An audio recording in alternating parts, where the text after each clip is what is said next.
Social ಮೀಡಿಯಾದಲ್ಲಿ ಒಂದು ಸಣ್ಣ ರೀಲ್ ದೊಡ್ಡ ಚರ್ಚೆಗೆ ಕಾರಣವಾಗಿತ್ತು.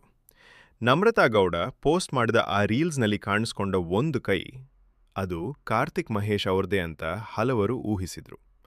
ಅಷ್ಟೇ ಸಾಕು, ಇಬ್ರು ಪ್ರೀತಿಯಲ್ಲಿದ್ದಾರೆ ಅನ್ನೋ ಮಾತುಗಳು ಗಾಳಿಯಂತೆ ಹರಡಿದವು.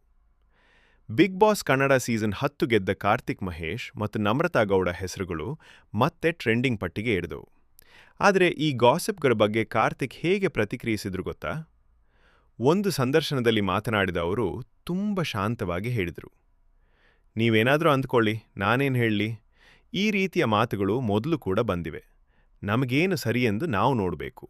ನಿಜವಾಗಿಯೂ ಏನಾದರೂ ಇದ್ದರೆ ನಾವು ಸ್ವತಃ ಹೇಳ್ತೀವಿ. ಅವರ ಮಾತಿನಲ್ಲಿ ಗಂಭೀರತೆ ಇದ್ದರೂ ಸ್ಪಷ್ಟತೆ ಕೂಡ ಇತ್ತು. ನನ್ನೊಬ್ಬ ಹತ್ರ ಮಾತ್ರ ಆ ರೀತಿಯ ಬ್ಯಾಂಡ್ ಇರೋದೆ, ಬೇರೆ ಯಾರಿಗೂ ಸಿಗೋದಿಲ್ವಾ? ನೋ ಕಾಮೆಂಟ್ಸ್ ಎಂದು ನಗುಮುಖದೊಂದಿಗೆ ವಿಷಯ ಮುಚ್ಚಲು ಪ್ರಯತ್ನಿಸಿದರು. ಇನ್ನಷ್ಟು ಸ್ಪಷ್ಟಪಡಿಸಿದ ಅವರು, ಬಿಗ್ ಬಾಸ್ನಲ್ಲಿ ಏನಾಗಿದ್ರೂ ಅದು ಅಲ್ಲಿಯೇ ಮುಗಿದು ಹೋಗಿದೆ. ಹೊರಗೆ ಬಂದ ಮೇಲೆ ನಾವು ಎಲ್ಲರೂ ಗುಡ್ ಟರ್ಮ್ಸ್ನಲ್ಲಿದ್ದೇವೆ. ಸಂಗೀತ ಅವರ ಸಾಂಗ್ ಲಾಂಚ್ ಕಾರ್ಯಕ್ರಮಕ್ಕೂ ಹೋದೆ. ನಮ್ರತಾ ಕೂಡ ಬಂದಿದ್ರು. ನಿಜವಾಗಿಯೂ ಏನಾದರೂ ಇದ್ದಿದ್ರೆ ಆ ರೀತಿಯ ಪರಿಸ್ಥಿತಿ ಇರ್ತಿತ್ತಾ ಎಂದು ಪ್ರಶ್ನಿಸಿದರು. ಬಿಗ್ ಬಾಸ್ ನಂತರ ಇಬ್ಬರೂ ಒಟ್ಟಿಗೆ ಒಂದು ಜಾಹೀರಾತು ಶೂಟ್ ಮಾಡಿದ್ದಾರಂತೆ.